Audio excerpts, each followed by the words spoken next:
Welcome to your YouTube channel captain P Kumar. And अगर आप नए हैं इस चैनल पर तो प्लीज़ सब्सक्राइब कर लें। और आज मैं जो बात करूँगा वो one of the YouTube family members का सवाल है। Like what if in any situation if I am not able to complete my pilot training, is my investment gone. तो बहुत इम्पॉर्टेंट क्वेश्चन है ये, आपका ही सवाल नहीं है, बहुत सारे लोगों का ये सवाल आता है। और मेरे से बीच बीच में पूछते रहते हैं कुछ लोग, ड्यूरिंग क्लासेस भी, ड्यूरिंग काउंसलिंग भी, और कभी भी मेरे को जब भी मिलते हैं लोग, तो ये उनका क्यूरियोसिटी है क्योंकि काफ़ी एक्सपेंसिव कोर्स है ये। तो इसके बारे में बहुत सारे लोग, जैसे कल ही मेरे से एक बच्चे ने हैदराबाद से कॉल किया और उसने बात करी कि sir I do have limited funds, मेरे पास अभी सीपीएल के ही पैसे हैं, तो क्या मुझे करना चाहिए या नहीं करना चाहिए, is it a right call और नॉट। तो आपको हर चीज़ पता होना बहुत ज़रूरी है। अब इसका क्या है कि ये डिपेंड करता है कि आपका बहुत सारी स्टेजेस हैं। नंबर वन स्टेज होती है कि आपने मेडिकल करा लिया है, उसके बाद ही प्लान ड्रॉप कर दिया है। तो देखो, मेडिकल तो वैलिड होता है, क्लास 2 2 साल के लिए वैलिड होता है, क्लास 1 आपका 1 साल के लिए वैलिड होता है। अगर मेडिकल के बाद ही आपने प्लान ड्रॉप कर दिया, आपका पायलट बनना, I mean due to any reason you do not want to continue your pilot training, तो उसमें क्या हो जाता है, बहुत ज़्यादा इन्वेस्टमेंट नहीं होता है।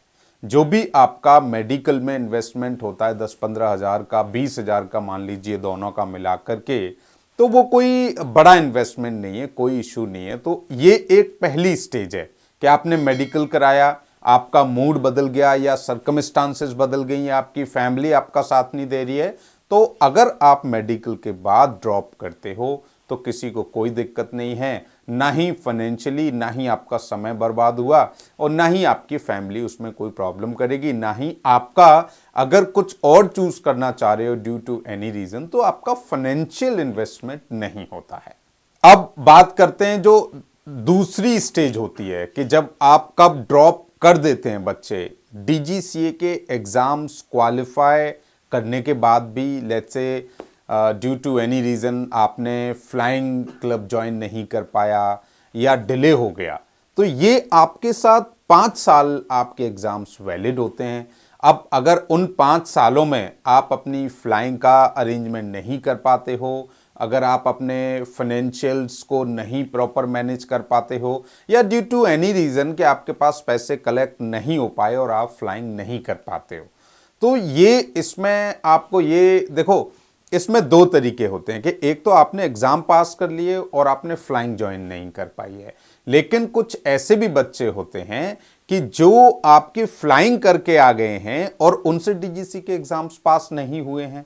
I know couple of them, जिन्होंने, अब तो चलो बहुत कम संख्या हो गई है, जब मैंने पायलट ट्रेनिंग करी थी उस समय वो लोग फ्लाइंग करके आ गए, उसके बाद यहाँ पे नेविगेशन पेपर क्लियर नहीं हुआ, तो वो आज तक पायलट बन नहीं पाए, they are doing something else. तो ये देख रहे हो कितना इंपॉर्टेंट चीज हो गई है कि एग्जाम क्लियर करना। तो this is the reason why I recommend कि भाई पहले आप अपने एग्जाम्स करो, पढ़ाई करो, जिससे कम से कम आपका मोटा इन्वेस्टमेंट तो नहीं लगेगा। आजकल ऐसा नहीं होता है, लेकिन फिर भी 2-5 केसेस ऐसे देखने को मिल जाते हैं। तो आई रेकमेंड कि आप फ्लाइंग पर पहले मत जाओ, पहले पेपर पास करो, क्योंकि यहां पर आपका क्या होगा कि अगर आप पेपर पास नहीं कर पाते ड्यू टू एनी रीजन, तो आपका फ्लाइंग का पैसा बच जाएगा। मे बी आप 6 महीने ट्राई करते हो या 1 साल ट्राई करते हो। देखो, वैसे तो ये कोई नामुमकिन चीज नहीं है, उतना टफ भी नहीं है, लेकिन ड्यू टू एनी रीजन अगर आप नहीं कर पा रहे हो तो नहीं कर पा रहे हो। 2-4 केस इस तरीके के भी आ जाते हैं। इसलिए मैं रेकमेंड करता हूं कि भाई पहले आप पढ़ाई करो, पहले आप अपने पेपर पास करो, then you plan for the flying, because flying आपका एक बड़ा इन्वेस्टमेंट है। पहले आप जज तो कर लो खुद को, क्योंकि अगर अभी से ही रुकावटें आ रही हैं, अगर आपको ये बेसिक पेपर ही क्लियर नहीं हो पा रहे हैं, तो आगे जाके तो फिर दिक्कत आना 100% तय है। तो it means this thing is not for you guys. अब ग्राउंड क्लासेस में आपका ज़्यादा इन्वेस्टमेंट नहीं होता है, बिकॉज आप कहीं भी जाओ, किसी भी कोचिंग में करते हो, आप किसी भी फील्ड में ट्राई करते हो तो आपको 1.5-2 लाख 2.5 लाख की कोचिंग तो होती ही होती है।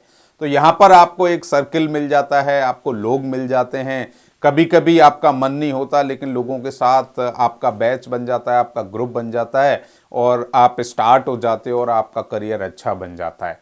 तो अगर आप उसके बाद ड्रॉप कर पा रहे हो, आपका ये 2 रीज़न है। आपने डीजीसी के एग्ज़ाम पास कर लिए तो एक अपॉर्चुनिटी हो जाती है कि भाई आपने डीजीसी के एग्ज़ाम्स क्लियर कर लिए। अगर आप पढ़ाने के शौकीन हैं तो हो सकता है आपको किसी इंस्टीट्यूट में जॉब मिल जाए if you are able to teach properly any subject. लेकिन अगर किसी फ्लाइंग क्लब में आप ग्राउंड इंस्ट्रक्टर की जॉब करना चाहते हो तो वो नहीं मिलेगी, क्योंकि वहां की रिक्वायरमेंट है सीपीएल आपके पास होना चाहिए। जो भी प्राइवेट इंस्टीट्यूशंस होते हैं they may if you are good at it, लेकिन बहुत ज़्यादा प्रबल संभावना नहीं है। एक ये अपॉर्चुनिटी कहीं से बनती है अगर आपका ड्रॉप आफ्टर ग्राउंड क्लासेस है। अब अगला जो प्रोसीजर आता है फ्लाइंग। अब फ्लाइंग में भी कई सारी स्टेजेस हैं कि आपने किस स्टेज पर ड्रॉप किया है। अब जैसे लेट्स से आपने 50 घंटे कर लिए तो आप पीपीएल कर सकते हो, पीपीएल के एग्जाम क्वालिफाई कर सकते हो। अगर आपको लग रहा है कि नहीं मेरा सीपीएल नहीं हो पा रहा, मेरे पास पैसे नहीं हैं, तो उन 50 घंटे के बिहाफ पर आप अपने पीपीएल के एग्जाम दे करके आप पीपीएल इशू करा सकते हो। तो कम से कम उन 50 घंटों का आपके पास एक लाइसेंस हो जाता है। लाइफ में कभी भी फर्दर आप अगर सीपीएल करना चाहते हो तो आप 50 आवर्स से आगे की ट्रेनिंग कर सकते हो। दूसरी चीज कि 50 घंटे के बाद भी अगर आप ड्रॉप करते हो तो उसका फ्लाइंग जॉब में आपको कोई बेनिफिट नहीं मिलेगा। ना तो आप एयरलाइन जॉब कर सकते हो, ना ही आप इंस्ट्रक्टर जॉब कर सकते हो। तो वो एक ये है कि 50 आवर्स की एक रिक्वायरमेंट पीपीएल की पूरी करके आप हॉबी फ्लाइंग कर सकते हो। आप किसी खुद के लिए कर सकते हो, but you will never be get paid अगर आप पीपीएल के बाद कोई भी चीज करते हो। ये एक बेनिफिट है। लेकिन इन फ्यूचर आप 5 साल बाद, 10 साल बाद जब भी आप करना चाहोगे तो गुड न्यूज ये है कि फ्लाइंग कभी भी लैप्स नहीं होती है। आपका वापस से चेक राइड होगा, इंस्ट्रक्टर आपको चेक करेंगे, you can start your further training. अब दूसरी बात आती है कि आपने 200 घंटे कर लिए, तो मैंने बताया कि डीजीसी के एग्जाम्स क्लियर नहीं हो रहे। उस केस में आपका यह है कि भाई आप जहां जिस कंट्री से भी आप अपने 200 आवर्स करके आए हो तो वहां का लाइसेंस भी होगा। इंडिया में आपसे डीजीसी के अगर एग्जाम क्वालिफाई नहीं हो पा रहे हैं तो better to go back in that country and find some options कि भाई आपके लिए अवेलेबिलिटी क्या है। क्योंकि हिंदुस्तान में तो आपके लिए कोई अवेलेबिलिटी नहीं है, क्योंकि ना ही आपने हिंदुस्तान से फ्लाइंग करी है, जो दो you have contact, even though आपने करी होती है, अगर आपके पास लाइसेंस नहीं है तो ना तो आप इंस्ट्रक्टर बन सकते हैं, ना ही आप किसी एयरलाइंस में जॉब को पा सकते हैं। हाँ, लेकिन अगर आप बाहर से फ्लाइंग करके आए हो और आपने डीजीसी के एग्जाम्स क्वालिफाई नहीं कर पाए हैं तो उस कंट्री में जाकर के आप हो सकता है इंस्ट्रक्टर रेटिंग कर लें और इंस्ट्रक्टर बन जाएं और आगे जाके आपको एक्सपीरियंस हो जाए और उसी के लाइसेंस पर आपको बहुत सारे घंटे हो जाते हैं। तो फ्यूचर में आप हो सकता है इंडिया में भी आपकी कोई अपॉर्चुनिटी बन जाए, कन्वर्जन हो जाता है तो, है ना। लेकिन कन्वर्जन के लिए लाइफ में आप जब भी हिंदुस्तान आओगे आपको डीजीसी के एग्जाम्स क्वालिफाई करने ही पड़ेंगे। लेकिन होता है कभी कभी कि भाई आज मैं नहीं कर पा रहा हूँ, 2 साल बाद मेरा नॉलेज लेवल बढ़ गया, मेरा इंटरेस्ट बढ़ गया, मैंने इंस्ट्रक्टर जॉब कर ली तो I may be able to qualify. इतना मुश्किल नहीं है, लेकिन मैं वर्स्ट सिचुएशन की बात बता रहा हूँ कि जब आप ये नहीं कर पाते हो। अब बात आती है कि like if you stop your journey after CPL, आपने 200 घंटे भी कर लिए, डीजीसी के एग्जाम्स भी क्वालिफाई कर लिए, लेकिन आपने सीपीएल किया है। अब सीपीएल के बाद कोई भी सिचुएशन हुई और आप अपना इसको कंटिन्यू नहीं कर पाए, ड्रॉप हो गया मामला, तो सीपीएल के बाद आपके बहुत सारे ऑप्शंस खुल जाते हैं। वो आप इंस्ट्रक्टर जॉब के लिए अप्लाई कर सकते हो जब भी फ्यूचर में आपका मूड बने, क्योंकि सीपीएल आपका 5 साल के लिए वैलिड है।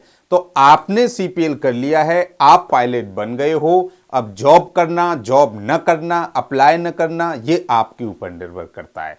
5 साल बाद आप अप्लाई करना चाहते हो, लेट्स से आज आपकी एज आपकी 20 साल है, 5 साल बाद आप अप्लाई करना चाहते हो तो भी आप एयरलाइन में एलिजिबल हो, क्योंकि एयरलाइंस तो चाहती है कि भी 30-32 साल से कम एज होनी चाहिए। ये अप्लाई करना चाहना डिपेंड करता है कि आपकी सरकमस्टांसेस क्या हैं। तो सीपीएल के बाद अगर आप ड्रॉप कर पाए हो 2-4 साल के लिए तो कोई उतना बड़ा इशू नहीं है, आप उसे रीकंटिन्यू कर सकते हो। कम से कम मैं बता रहा हूं आपको, आफ्टर कोरोना समझ लो या आफ्टर जो पहले रिसेशन आया था एविएशन का, 30% पायलटों ने वापसी करी है। जो पुराने पायलट्स थे उनका due to any reason, due to lack of funds, due to lack of knowledge, due to lack of jobs, बहुत सारा गैप हो गया। Now they are flying with the airlines. तो आप भी कर सकते हो। अब मार्केट की वजह से लोगों को वेट करना पड़ा या आपके पर्सनल इशू की वजह से वेट करना पड़ा, वो एक अलग बात है, लेकिन वेट तो करना ही पड़ा ना। ओवरऑल तो गैप आ ही जाता है। तो सीपीएल को करंट रखिए आप, क्योंकि वो 5 साल के लिए वैलिड होता है।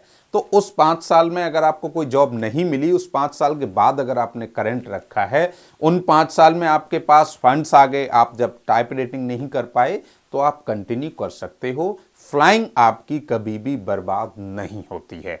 लेट्स से आपने एक और सिनेरियो, 50 घंटे 200 घंटे के बीच में 100 घंटे हो गए आपके और ड्रॉप कर दिया, तो उसका बस ये है कि भाई आपका वो इन्वेस्टमेंट खराब नहीं हुआ है, क्योंकि वो 100 घंटे तो आपके लॉगबुक की एंट्री हो चुकी है। लेकिन आपको 100 घंटे के बिहाफ पर आपको कोई जॉब नहीं मिलेगी। इन फ्यूचर आप 2 साल बाद, 4 साल बाद, 5 साल बाद जब भी चाहो तो उसको दोबारा से कंटिन्यू कर सकते हो और अपनी पायलट ट्रेनिंग पूरी कर सकते हो। अब बात आती है कि कहीं भी ये जो भी 5-6 स्टेजेस हैं, इन स्टेजेस में कहीं भी आपने ड्रॉप किया तो पॉसिबिलिटीज क्या होती है। देखो, फ्लाइंग के बिहाफ पर या उन कुछ घंटों के बिहाफ पर या डीजीसीए के एग्जाम के बिहाफ पर आपको कोई और जॉब नहीं मिलेगी, क्योंकि ये सिर्फ पायलट के लिए है। और पायलट की जॉब जब मिलती है तो आपको लाखों में सैलरी मिलती है। इसके बिहाफ पर और कोई जॉब आपको नहीं मिलेगी। वो जो आपको अदर एविएशन जॉब्स हैं, चाहे आप ग्राउंड की बात करें, कैबिन क्रू की बात करें या एचआर की बात करें या सिक्योरिटी की बात करें, जो भी अवेलेबल हैं वो आपकी नॉर्मल एग्जीक्यूटिव जॉब्स होती हैं, जिनमें आपको 20-30 हज़ार ही इनिशियली मिलते हैं आपको। तो ये हमारे दिमाग में बिल्कुल भी कंफ्यूजन नहीं होना चाहिए कि मैंने 50 घंटे की फ्लाइंग कर ली है तो मुझे कोई बहुत अच्छी जॉब मिल जाएगी एविएशन में या एयरलाइंस मेरे को तवज्जो देंगी। रीज़न, आपके उन घंटों का उनके लिए कोई यूज़ नहीं है। आपने पायलट ट्रेनिंग करी या डीजीसी के एग्जाम्स करे, एचआर में इसका क्या यूज़ है? तो वो उसी हिसाब से आपको सैलरी देंगे।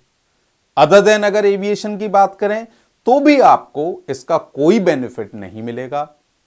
बेटर है, मेरा सजेशन है कि आप इसको डिस्कस भी ना करें। रीजन, कभी भी आपको लोग ये कहेंगे कि भाई तूने पायलट की फ्लाइंग करी है और तू यहां पे जॉब क्यों कर रहा है? बिकॉज लोग समझने की कोशिश नहीं करते हैं।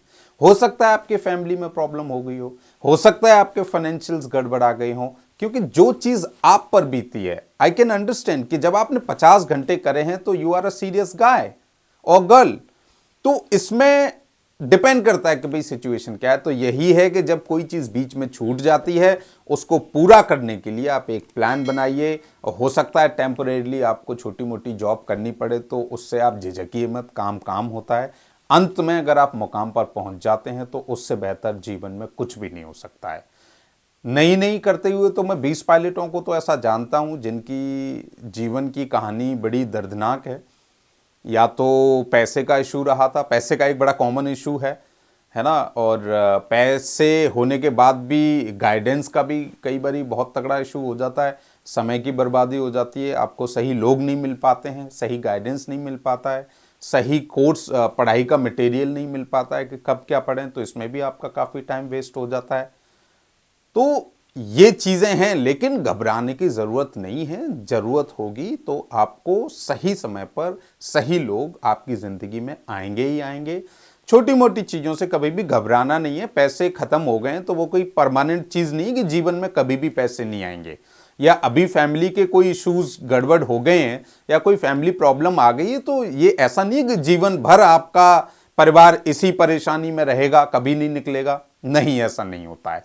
ये सारी चीज़ें टेम्परेरी होती हैं। यही चीज़ आप अपने दिमाग में भी रखिए कि ये मुश्किल टेम्परेरी है, मैं इससे ओवरकम करूंगा और मैं रीस्टार्ट करूंगा और मैं पायलट बन के इस दुनिया को दिखाऊंगा।